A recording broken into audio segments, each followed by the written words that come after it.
Well, if you watch Making a Band for like the last season, you saw that I was like tripping about management. I remember that. The business. So that's why when we went to Atlantic, I was like, oh, he's still involved? No. There's a video that Diddy never wanted you to see. A video that was buried for over 15 years. A video that shows exactly what happens when you trust the wrong people in this industry. And when Q from DAY26 finally released it to the world, everything changed. But here's what's really terrifying. What you see in that clip. That's just the tip of the iceberg. Y'all, I need to talk about something that's been bothering me since this story broke. Because while Diddy sits in a federal prison in New Jersey right now, serving a 50-month sentence after being convicted on prostitution charges, more and more stories keep coming out. And Q's story? It's one of the most disturbing ones we've heard yet. Let's rewind to the late 2000s. DAY26 was on top of the world.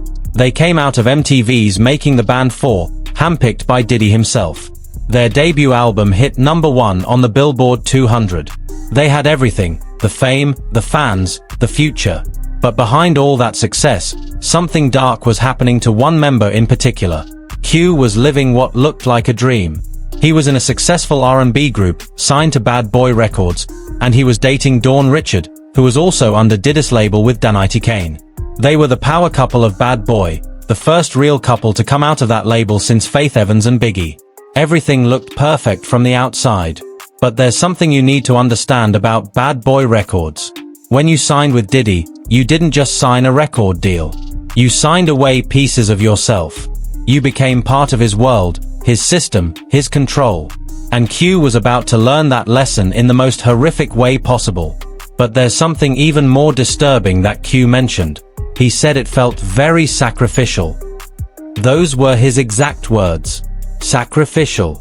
And when you look at the other things that have come out about this situation, that word starts to make more sense. You see, Q also revealed that he received emails from either Diddy or someone in Diddy's inner circle that contained references to human sacrifices. He was so disturbed by these messages that he went to his family and told them, "If I come up missing or dead, I want you guys to know what I'm going through." Let that sink in. Q was so afraid for his life that he had to warn his family about it. This wasn't paranoia. This was a man who knew he was in danger.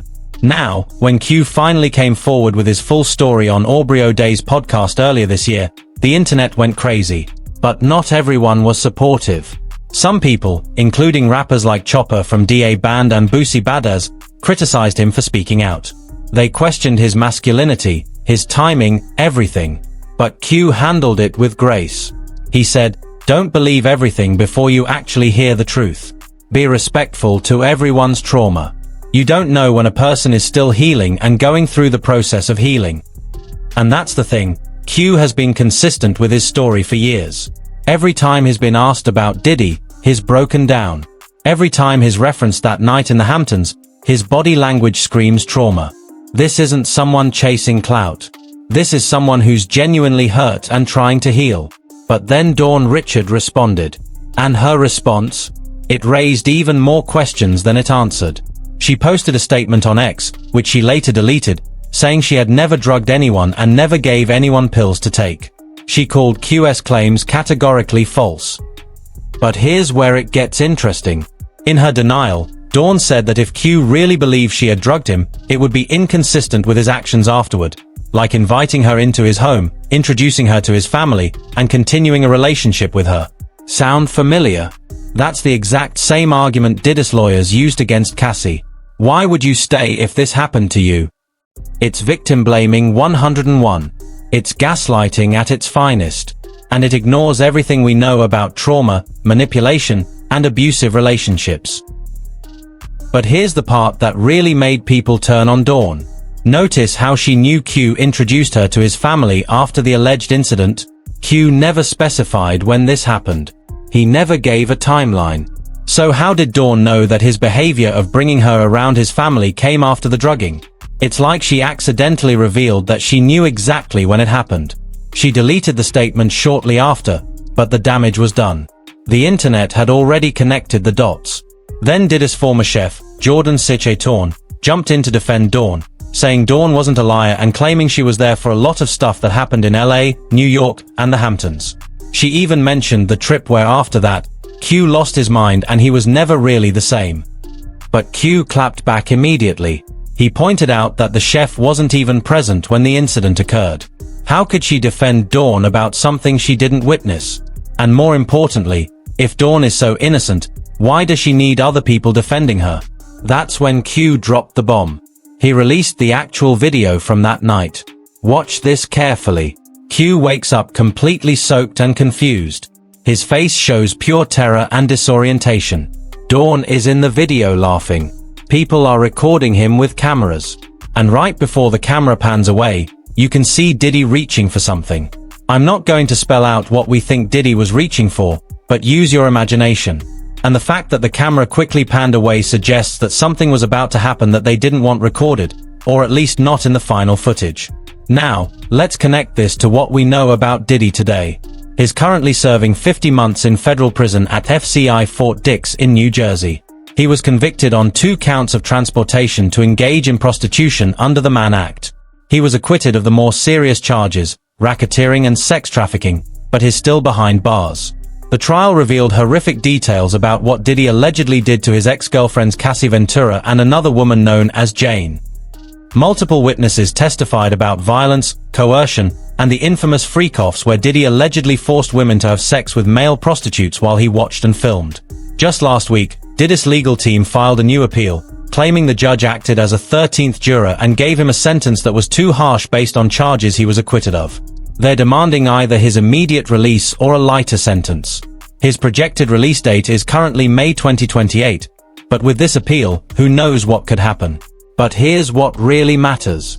QS story isn't an isolated incident. It fits into a much larger pattern of control, manipulation, and abuse that defined Diddy's reign over Bad Boy Records. Former artists have been coming forward for years talking about the psychological warfare, the physical abuse, the financial exploitation. And the thing about QS story that makes it so credible is that he's not asking for money. He's not filing a lawsuit. He's not trying to capitalize on Diddy's downfall. All he wanted, by his own admission, was an apology. He just wanted Diddy to acknowledge what happened and say sorry. So where does this leave us? Q is still healing, still processing trauma from something that happened over 15 years ago. The rest of DAY26 has rallied around him. In a recent interview, 4 out of 5 members were crying while discussing what happened to their brother. Dawn Richard, meanwhile, has gone quiet after her initial denial. She's facing her own legal issues related to the Diddy case.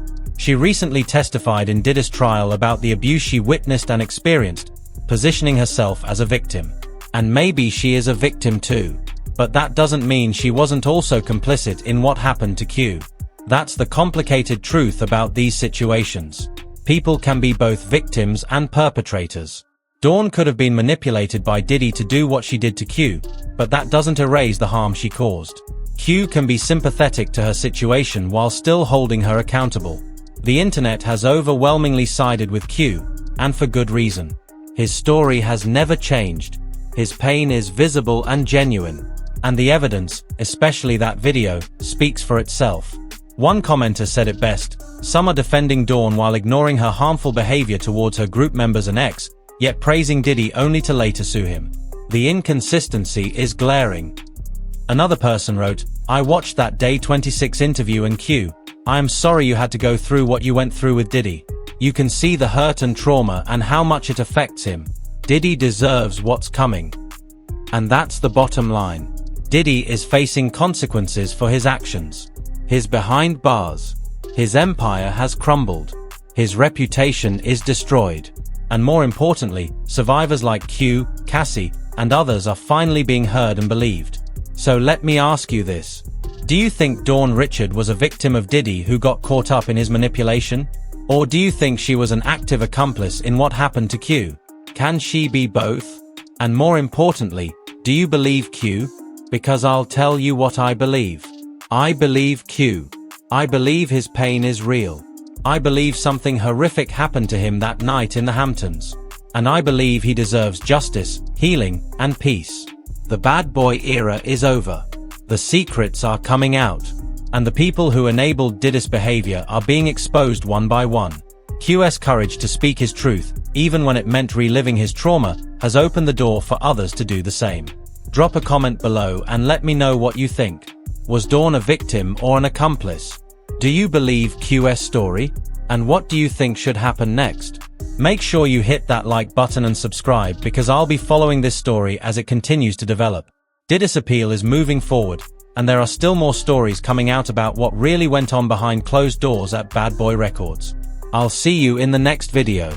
Stay safe out there, and remember, not everything that glitters is gold. Sometimes, it's just expensive chains hiding the truth.